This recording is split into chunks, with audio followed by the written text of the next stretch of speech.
Okay, along with Wartsila AVK, you've fairly recently published a white paper. The title is Data Center Dispatchable Capacity, a Major Opportunity for Europe's Energy Transition. Guess it'd be good to understand what decided you to produce the work and how did you go about producing the report, the white paper?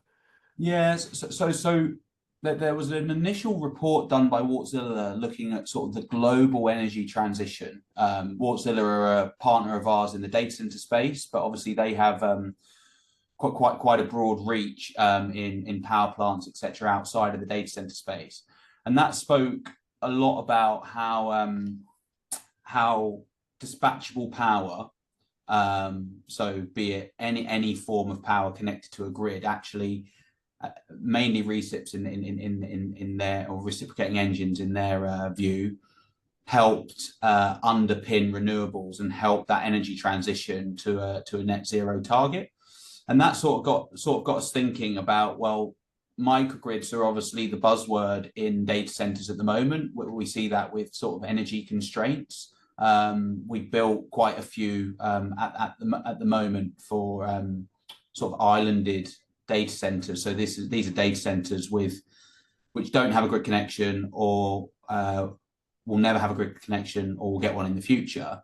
And then we thought, well, the data center industry is building hundreds of megawatts of these microgrids. If you actually applied that logic in that first Wartsila paper specifically to data centers, it shows how data centers can actually really start to move the needle just because of the sheer scale of the build. Instead of smaller, maybe 10, 20 megawatt plants being built, these 100 megawatt microgrids, and then being connected to the grid, being able to actually help speed up and underpin that energy transition even quicker. Okay, yeah, and I mean it's no secret the huge increase in demand for data center power. I guess the AI boom fueling what was already happening in the digital world. But I'm always intrigued because nobody seems to be panicking just yet. Although every time I see an analyst explain how data center capacity is going to increase and how available power isn't going to increase at the same level, there seems to be an increasing gap. Do you think it is a major potential problem if something isn't done in a timely fashion, shall we say? Yeah, I think there is a bit of a panic, but I think there's also not a exact science or a solution that is one size fits all. So, I think we're seeing a lot more inquiries for microgrids and large sort of off-grid generation now than we were previously. So AVK's been doing this probably our first sort of walk down the path of microgrids was probably 6 or 7 years ago, where we first started designing these, and they were seen in Dublin, where Dublin was the most grid constrained area, and people, if you wanted to build a data center, essentially you had to build a microgrid. So we saw that being one of the emerging markets for that technology or that solution.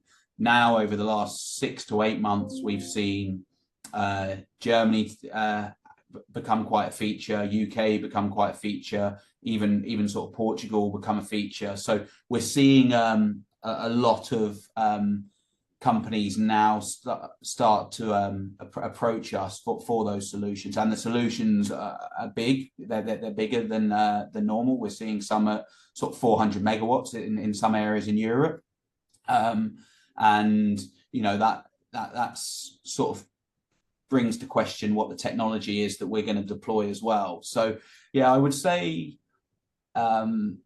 if we just rely on grid, with the demand that we're sort of seeing, we're going to struggle for sure. But also I would go back to your point around the demand is yet to hit Europe, in my opinion. Like we see a lot of investment coming in, but the actual signing of space and deals moving is yet to be recognized. It's all sort of backlogging. So we do see probably within the next 12 to 18 months a significant wave of development going to happen in Europe, and that's what the market's sort of showing us, and that's when we really start to see the grid constrained sites become prevalent, because the sites with grids will probably move first. Yeah, and obviously, as you've already explained, I mean, the white papers suggest microgrids are a great practical way of helping to address this sort of potential power crisis.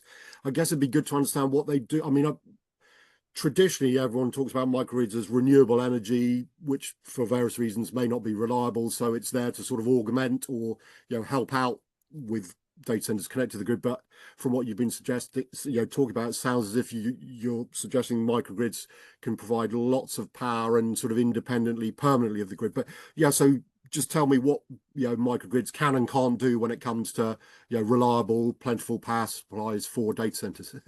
Yeah, so to probably step through that, the logic of this sort of idea of dispatchable power and microgrids having energy available is no different to sort of what we've seen in the UK, where with peaking plants, which actually managed to get UK mainly off coal and oil by building gas-fired peaking plants that are there to support the grid when there's no renewables that are available.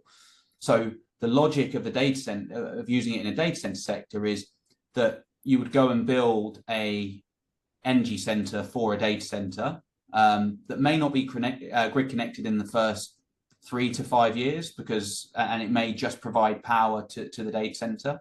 That will range in technology depending on size, scale, location. But say, for example, you have 100 megawatts of energy center. For the first 3 to 5 years, the data center may or may not use all of that power. Also, they will have probably 2 redundant assets that are going to be there for sort of their redundancy and for any sort of failure or maintenance. And then so it then gives you 2 opportunities. You can once you get a grid connection, you can either trade that power back to the grid and start being an energy sort of giver and participating in sort of the energy transmission, or you could actually just take yourself off grid to allow the power to flow elsewhere, essentially. So that's all dependent on the actual infrastructure of the grid and how whether it can actually be able to receive load back through it, essentially, all to do with fault levels and etc. And is there such a thing? Is there a model of an optimized microgrid, or as you mentioned there, a lot depends on site, size, etc., or is there a sort of blueprint for what the ideal microgrid consists of? Yeah, so we've been involved. So we've delivered over 250 megawatts of microgrid now. We've been involved in probably over a gigawatt of design of microgrid. So we probably like to think that we've got a good sort of understanding of what a data center needs from our background in standby generation, and then obviously our engineers that are process engineers from mainly the gas industry. There's a lot of considerations for microgrids, especially for data centers. There's the low load strategy is probably one of the biggest areas that, although you're maybe building a 100 megawatt microgrid, you need to pick a technology that can actually ramp up as the data center ramps. So that looks like it might be 100 megawatts at full capacity, but it might take you a couple of years to actually get to that. So you need to ensure that technologies can run at a low load. So that kind of makes turbines a little bit problematic with the low load strategy. Traditionally, they're running at 40% load before they drop out and start not meeting emissions.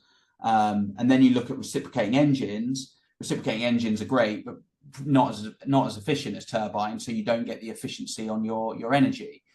So as we've stepped through and started delivering and designing these, we believe that the perfect sort of solution is a bit of a blended solution between turbines, reciprocating engines, and a small battery to deal with sort of a bit of your low load strategy and help with your sort of OPEX performance as well. So we see it that I think every microgrid today, especially in Europe, has been built either with a reciprocating engine or a turbine. and each have had its own sort of nuanced problems that they've had to overcome. And for us, the answer sits quite firmly in being that blended solution. And then you can start to pick what size turbine, what size engine, that there's plenty of different options depending on scale. Okay, and I guess importantly, because there seems to be getting grid connections is sort of a several years process potentially. So is one of the advantages of microgrids they can be built quickly and connected up and running much quicker than people might be able to access power from the grid. Is there a typical time? Again, I'm sure it depends slightly on size, but how much quicker potentially can a microgrid be up and running from waiting for a connection? Yes. So if time's the concern, technology selection would play a factor. So we would see we've built a 10 megawatt microgrid that is there just to run one data hall whilst we build the larger microgrid just to get the client up and running. That typically takes around 12 to 18 months. And then you would look at the big, large scale microgrids where you're looking at maybe medium speed engines or large turbines, with all the infrastructure around it. You're probably looking at more 24 months to deliver. And then obviously there's the complexities that if you do have a grid, how are you going to commission against the grid? All of that starts to add time, but it is significantly quicker. And I suppose there's more guarantee in the grid connections. Like we hear from the market that they're being told 3 years grid connection will be available. Maybe, it's not actually a firm piece. And for those data centers to invest and start a build actually becomes quite difficult. At least with us and with microgrids, you have a bit of a firm date. Again, in terms of the benefit, I mean, you sort of, I think I highlighted some already, but in the overall benefits that microgrids can deliver to the data center and as a sort of supplementary, which probably isn't their main reason for building, but they also actually provide benefits back to the grid itself, I guess, in terms of taking pressure off them. So just sort of benefits, what do you think is important to highlight?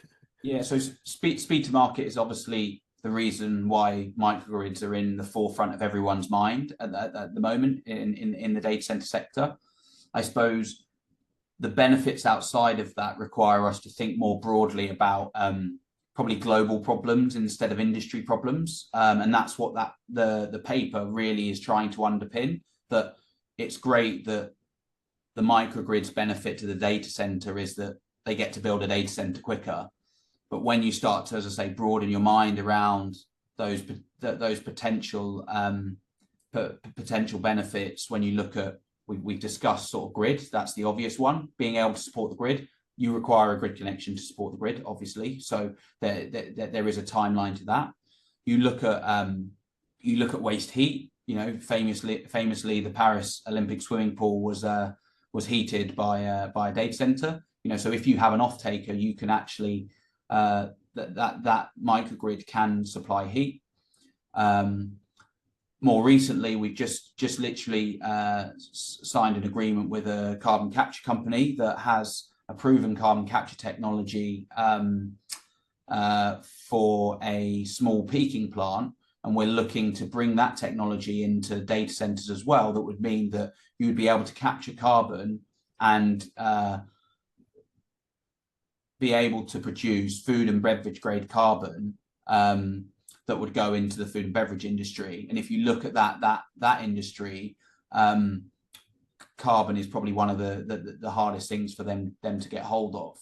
So you end up creating this energy center that actually is multifaceted in solving both global issues in underpinning the energy transition, but also solving local areas with heat, but also helping other industries as well. And it becomes a really powerful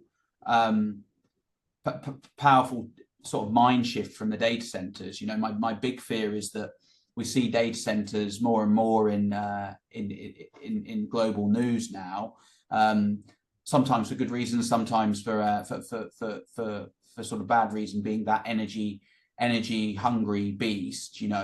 Actually the benefit of the energy center is more overarching, of actually optics and supporting those other markets and global industry. Actually really stands the data center market as a leader in energy transition, and that's what I think really underpins the benefits. Okay, the white paper, and I think you've referenced them already, but the idea of engine power plants, which I'm intrigued, is that in essential part of microgrid, or is something slightly different? Just tell me a bit more about engine power plants. What's going on there? Yeah, so engines are definitely an option. What's great about engines and the combustion cycle in an engine is that it gives you quite a lot of flexibility in future fuels. So within the paper, there's a moment where we look at both engines and turbines, to be fair, where they start to run on future fuels. Now that might be green gas, that might be ethanol. There's a lot of work being done by future fuels, and that's where those utilizing engines and something that will combust. You put something that will ignite into an engine, it will essentially run. So you give yourself greater opportunity to being able to run on the renewable fuels when they're available. So that's a really important part of utilizing technology that's been used as well. So engines and turbines have been in our world for a significant period. You're not trying to sort of reinvent the wheel. You're using proven technology that gives the data center comfort in the fact that this is now their main power source, and it's been proven, it's got the hours run over the many years that it's been installed in various different applications, but also it gives them the ability to really be able to future-proof their design as and when those future fuels come available. Okay, and I mean, as we've talked, I think you've referenced one or two examples. Are there any one or two sort of projects you've worked on that you think are particularly good examples of how microgrids are, making a big impact when it comes to data centers managing their power demand? Yeah, so I would look at sort of the three projects we've got on. I mentioned Dublin. Dublin's the first region through the door, I suppose, that was required to think outside the box. I think that's been a steep learning curve for everyone involved. The OEM partners that we work with, the client.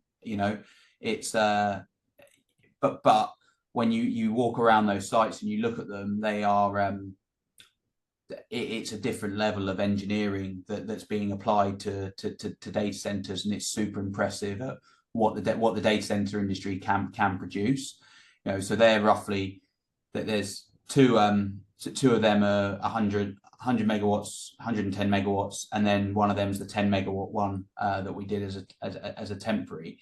And as I say, it's been super difficult to be one of the first to do this in the industry, and trying to sort of change standards to be correct for a power plant instead of a traditional build data center is probably been one of the biggest challenges on those projects. But it's safe to say we're getting through it with both the client and the team on site, and we've managed to build a really strong team that are experts in that field now.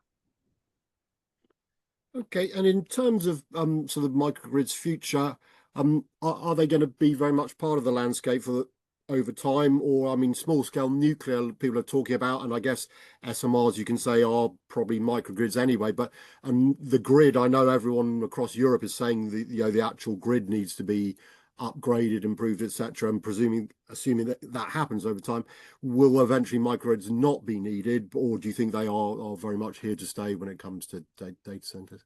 So I think the term microgrids will fall away, and we'll start to look at dispatchable power. We see that being referenced, and we're sort of using that language quite a bit now as ourselves, and that is really when these microgrids start being connected to the to the grid.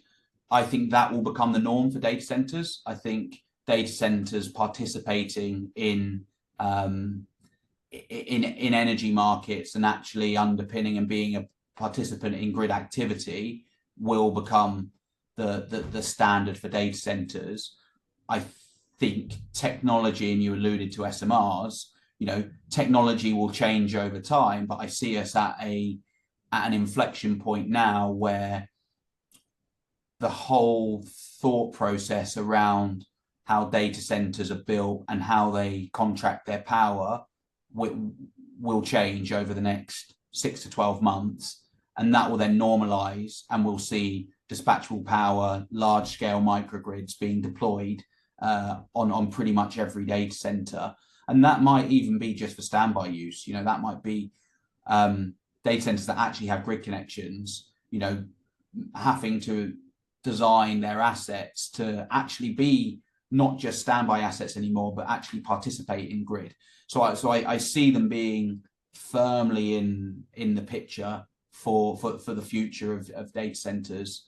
But I would say technology will change and pivot based on location, size, and as new technologies become available, for sure.